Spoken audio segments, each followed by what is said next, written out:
होता है कि नहीं होता? और खासकर जिनकी मां और बीबी की ना बनती हो, माने सास बहू वाला अगर पैंच पड़ जाए ना, तो कभी इसको मनाने के चक्कर में वो नाराज और उसको मना के चक्कर में ही नाराज। बुद्धिमान व्यक्ति है कि तुम नाराज रहो कि खुश रहो, तो हम तो अपनी क्या करेंगे। और बुद्धिमानी इसी में है, कोशिश ऐसी होना चाहिए कि किसी की भी तरफ से खींचतान ना हो। बोलो रखा क्या है, थोड़े दिनों की जिंदगी है, थोड़े दिनों के लिए सब एकत्रित हुए हैं। 80-90 साल से ज्यादा की जिंदगी लेके कोई नहीं आया।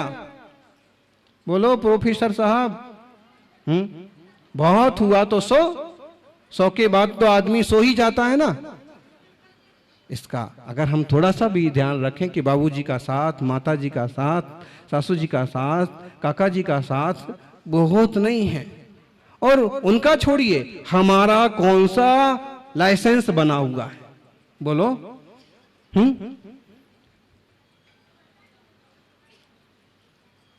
संघ से जुड़े हुए 3-4 ऐसे कर्मठ बढ़िया युवा श्रावक इस कोविड-19 की भेंट चल गए ना, अच्छे खासे, आप कहो तो 6 महीने यही चरणों में पड़े रहे और बस मुनि संघ की सेवा होना चाहिए।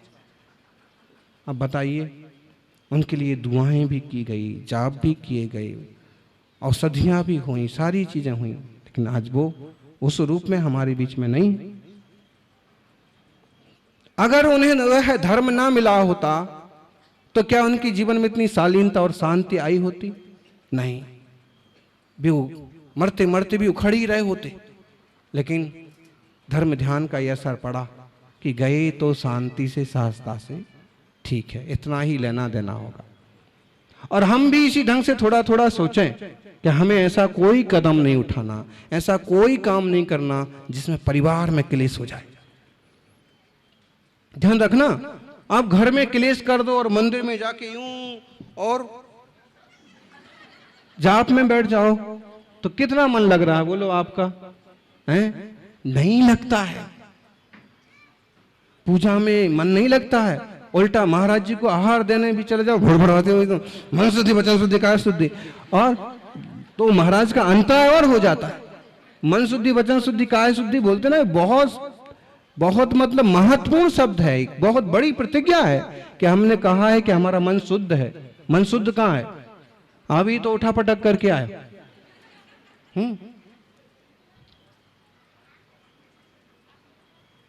मन शुद्ध नहीं रहा, गुरुदेव का अंतराय हो सकता है। केवल वस्त्रों की शुद्धि ही नहीं रखी जाती है, वचन की भी शुद्धि होना चाहिए। उदयपुर में एक वरिष्ठ श्रावक यहाँ लगभग 15-17 दिन बाद पड़गाहन हुआ। पड़गाहन हुआ तो धनवान वरिष्ठ थे ही, वो मंदिर के भी कुछ अध्यक्ष कुछ थे। तो वहां से निकले तो एक जगह से कहा निकल रहे थे यूं, तो कोई व्यक्ति अपनी साइकिल, स्कूटी या फल की कुछ दुकान ऐसा कुछ था, तो एकदम समझ में नहीं आता है, अब यहीं खड़े रहते हो, यहीं गाड़ी लगा देते हो, खूब उबल पड़े हो, तो दिखोगे तो सामान उठा के फेंक देंगे ऐसा। तो हम वापस चले गए, पड़ गए भी, हम लौट गए, जाकर के दूसरी जगह पड़ गए। फिर बाद में उन्होंने आके पूछा कि महाराज जी क्या गलती हुई थी? हमने कहा भाई आपका वचन तो अशुद्ध हो गया, आपने हमको जो वादा किया है वो तो पूरा नहीं हुआ। अब जब आपका वचन अशुद्ध हो गया तो आपका मन भी अशुद्ध हुआ है। अब अकेले आपके कपड़े शुद्ध रहे तो कपड़े से क्या हो रहा? मन तो अशुद्ध हुआ, वचन तो अशुद्ध हुआ। ये मन शुद्धि, वचन शुद्धि, काय शुद्धि हमें केवल गुरुदेव के आहार देते वक्त ही नहीं रखना है, इसको हर समय रखेंगे तो हम भी गुरुदेव जैसे बन जाएंगे। हम अगर मन शुद्धि, वचन शुद्धि, काय पूरी रख ली ना, जैसे मुनिराज, मन गुप्ती, वचन गुप्ती, काय गुप्ती, मन इनका तीनों का पूरी तरह से गोपन हो जाए तो अवधि ज्ञान हो जाता है। कभी आपने एक शरणिक चरित्र, एक पुराण पढ़ा हो, शरणिक ने पढ़ा होगा, बहुत अच्छा पुराण है, राजा श्रेणिक की कथा है। और जब वह राजा श्रेणिक मिथ्या दृष्टि रहता है, खूब पीता है, खूब लगाता है, शिकार पर भी निकल जाता है। बिंबिसार बहुत खतरनाक राजा था अपने जमाने का। महावीर स्वामी का मौसा तो बाद में बना, लेकिन अपने जीवन में, और यहां तक था कि चूंकि उसके पिता जैन थे, लेकिन राज सत्ता है जिसके प्रभाव में आ गई, जिस साधु के प्रभाव में आ गई उसकी बात। फिर यहां तक हुआ कि कुछ लाल वस्त्रधारी साधुओं के कहने में आकर के उसने जिन धर्म से विद्वेष कर लिया।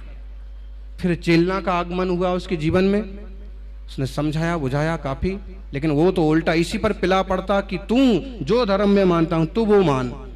वो कहती ना, सच्चे देव शास्त्र गुरु के अलावा मेरा मस्तक किसी के सामने नहीं झुकेगा।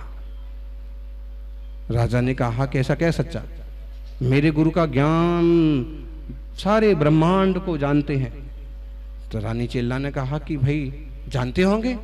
नहीं, मैं उन्हें भोजन पर लेके आने वाला हूं और तुम उन्हें बढ़िया से भोजन कराओगी, रसोई बनाओगी।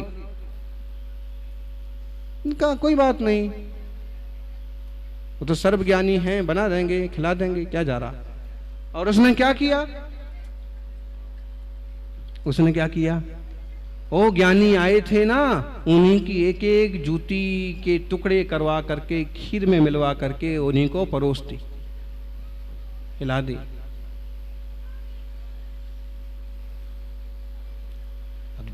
आपको लगेगा कि इतना खतरनाक विद्वेष क्यों किया? वो भी तो ऐसे ही कर रहे थे, राजा जबरदस्ती। और अब सर्वज्ञानी बताना है तो आप परीक्षा तो करना पड़ेगी, कोई दुश्मनी तो नहीं है। लेकिन फिर जब वो जाने लगे, देखा एक एक जूता गायब। कहां गया? रानी को पूछा, सबको पूछा, इधर उधर नहीं मिला। रानी ने कहा कि आप तो सर्वज्ञानी हैं, आप ही बताइए कहां गया। बहुत झन्नाटेदार कथा है। मतलब कहां गया, आप ही बताइए। उन्होंने कहा कि हम नहीं जानते। राजा श्रेणिक ने कहा कि भाई तुमने कहां करवा दिया, कहां रखवा दिया है? रानी बोली, ये तो सर्वज्ञानी हैं, इनके पेट में गया हुआ जूते का इनको ज्ञान नहीं हो रहा है, तो ये सर्वज्ञानी कैसे? बताइए। दुनिया की ठगीगिरी की बातों में नहीं आना। जो जैसा है वो जाने, हमारा किसी के साथ बैर भाव नहीं है, सारे जीव हमारे मित्र हैं। सब अपने आत्मा को जाने, सबका कल्याण हो, सब भले रहें, सुखी रहें। लेकिन सच्चा मार्ग क्या है वो हम जानते हैं। वीतराग देव शास्त्र गुरु का मार्ग सबसे सच्चा मार्ग है। शांति का मार्ग, शाकाहार का मार्ग, दया का मार्ग, प्रेम का मार्ग। तो बहुत चिंता मत करिए। चिंता से चतुराई घटे, दुख से घटे शरीर, और पापों से लक्ष्मी घटे। पापों से लक्ष्मी घटती है, ऐसा कहते हैं महावीर स्वामी। जब राजा श्रेणिक के साथ एक घटना घटी तो उन्हें भयंकर गुस्सा आया। तूने मेरे गुरु जी का अपमान किया, मैं तेरे गुरु का करूंगा। क्या किया? शिकारी थे, शिकार पर चल दिए और वहां शिकार तो नहीं मिला। क्यों नहीं मिलना था? तो नहीं मिला। लेकिन हुआ ये कि वापस लौटते समय दिखे अचानक से दिगंबर मुनि, तो भयंकर रोष आया। ये नंगे दिगंबर साधु के कारण से मेरे को कोई शिकार नहीं मिला। बताइए, ये तो अच्छी बात थी ना कि एक मुनि के कारण से सारे जानवरों की रक्षा हो गई, तुम्हें कोई मिला ही नहीं। लेकिन नहीं, उसको वो रोष का कारण बन गया। अच्छा, ये चेलना के गुरु हैं, मेरी रानी के गुरु, इनने मेरे गुरु का अपमान किया था, अब मैं इनको मजा चखाता। जब उनके गुरु का अपमान किया तो वो तो सब आग बबूला हो गए थे, गाली गलौज किया था।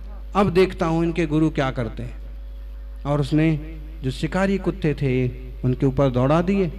मुनिराज ध्यान में बैठे रहे, हिले भी नहीं। कुत्ते थोड़ा भौंके, लेकिन पास में जाकर के एकदम शांति से बैठ गए। मुनिराज का ऐसा आभा मंडल होता है कि उबलता आने वाला आदमी भी शांत बैठ जाता है। कभी कभी ऐसा होता है कि कोई उबलता हुआ आता है और पास में आके जाके महाराज को ये कहूंगा, ये कहूंगा, ये कहूंगा, ये कहूंगा, है मैं 5 साल से नारियल चढ़ा रहा हूं चतुर्मास के लिए, पूरी समाज, और आप वहां चतुर्मास क्यों नहीं करे? और यहाँ तो 5 महीने भी नारियल नहीं चढ़ाए, और यहाँ लेकिन पास आते आते आते आते आते आते वो शांत हो जाता कि भाई जो हो रहा है सो उसी में आनंद लो, उसी में लाभ लो। मुनिराज तो मुनिराज थे, कुत्ते भौंके कि नहीं भौंके वो ध्यान में बैठे रहे। राजा श्रेणिक को अब भक्ति होना चाहिए, लेकिन उसको और रोष आ गया, ये जादूगर हैं, कुत्तों पर जादू कर दिया, सारे चुप बैठ गए, मैं मजा चखाता हूं। और जाते हुए एक सांप को मारा, कालिया नाग को मार करके उनके गले में डाल दिया, गले में डाल दिया। बताइए, फिर भी मुनि ध्यान में बैठे हैं, मरे हुए सांप को डाल करके भाग गया, चला गया। और उसके कारण से ढेरों चींटियां आईं मुनिराज के शरीर को काट काट के, छोटा छोटा मांस का टुकड़ा लेकर के। वो बिल्कुल वैसा हुआ होगा।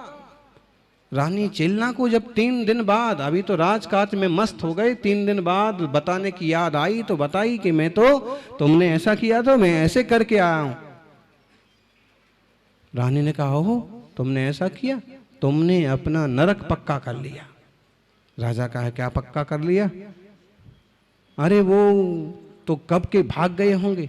रानी ने कहा, अगर वो हमारे दिगंबर गुरु होंगे तो कहीं भागे नहीं होंगे, उपसर्ग सहन कर रहे होंगे। और 3 दिन बाद जाके जब देखा कि सच में चींटियों ने छेद कर दिए, फिर भी ध्यान में बैठे। ऐसी अद्भुत तपस्या और भेद विज्ञान का उदाहरण। और हम उतनी दूर क्या जाएं, गुरुदेव सन्मति सागर जी का जो अंतिम दर्शन कहिए, अंतिम हमारा वहां से निकले, उसके बाद तो उस पर विशेष, लेकिन उस दिन की बात या उसके पिछले दिन की बात है कि पांव में घाव था, बहुत बड़ा घाव हो गया था, कम से कम आधा इंच का, 1 इंच लंबा चौड़ा, आधा इंच गहरा जैसा। और वो औषधि कुछ करवाते नहीं थे, लेते नहीं थे। उस प्रातः काल लाल चींटियां, ढेरों चींटियां आती थी, उसमें से छोटा छोटा टुकड़ा लेकर के जाती थी मांस, और वो यूं आसन लगा के बैठे थे। हमारी नजर गई, साधु, इसमें से भी थोड़े साधु थे, धर्मभूषण जी, सुकुमार सागर जी वगैरह, तो हमारी नजर गई। हमने कहा कि क्या है, तो भी उनने कुछ नहीं, अपना भक्ति पढ़ रहे थे, पढ़ते ही रहे। हम सभी बैठे ही थे, सुबह की बात है, जैसे अभी चलता है पाठ वैसे। फिर जब गौर किया कि इतनी मोटी चींटियों की लाइन जो है यहाँ पांव पर जा रही है, पांव अर्ध पद्मासन था, नीचे तक चींटियां जाती, छोटा छोटा टुकड़ा लाती और रवाना। इतनी उसमें, फिर उसको हटाया, आवाज करके भगाया चींटियों को।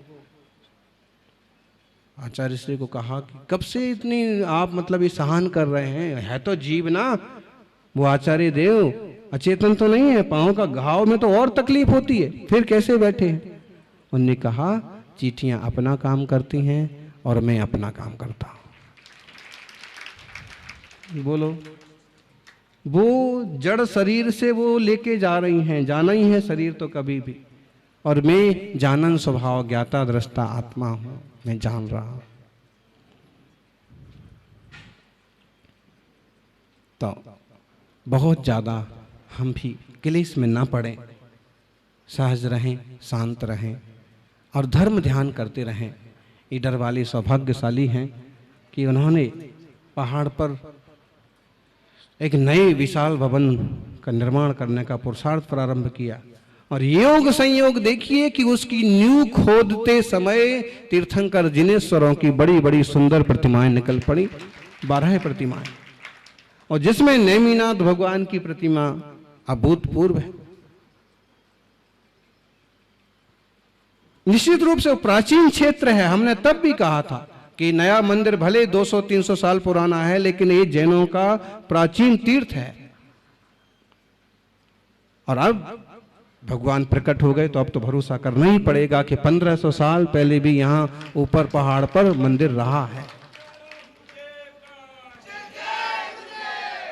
और अपन देखें अंधेश्वर तीर्थ पार्श्वनाथ भगवान, प्रतिमा लहान महिमा महान,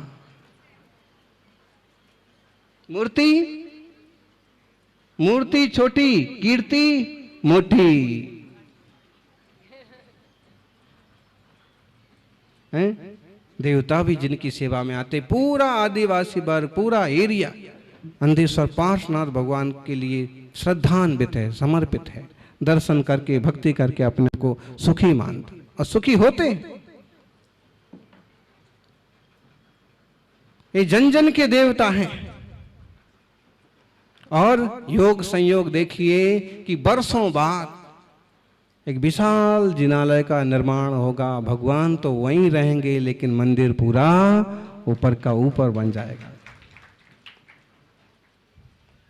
20 तारीख को सब बिल्कुल सबकी नजरें लगी हुई हैं कि 20 तारीख को क्या होने वाला।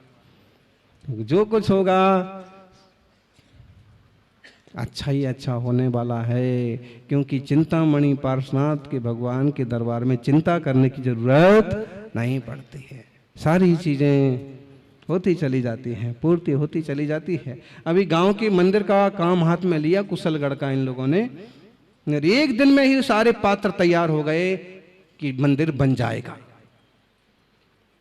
और 20 तारीख को यहां भी वही होने वाला है। और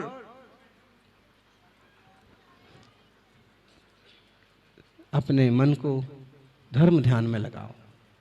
देखो, अंतरंग धर्म ध्यान की बात तो हमने आपको बताई कि देह और जीव का भिन्नता का अनुभव करना, स्वसंवित्ति करना, चिच्छक्ति व्यक्त सर्वस्व भा सारो जीव या नयम अतोतिरिक्ता सर्वेपि भावा पौद्गलिकामि। मेरी चैतन्य शक्ति के अलावा बाकी सब कुछ अलग है। लेकिन जब हम व्यवहार धर्म में आते हैं तो प्रभु की पूजा, गुरु की संगति, शास्त्र का स्वाध्याय ऊर्जा के सबसे बड़े स्रोत हैं, साधन है। अपने दिल और दिमाग को सही रास्ते पर चलाने के लिए सबसे बड़े स्रोत हैं। इसलिए इनकी शरण में आए और भक्ति पूजा का, दयादान का आनंद ले। सबका मंगल हो। किसी भी जीव के जीवन में कोई दुख ना हो, तकलीफ ना हो। सभी वर्तमान में जिए, वर्धमान बने, यही मंगल भावना। जय बोलिए 24 तीर्थंकर भगवान की।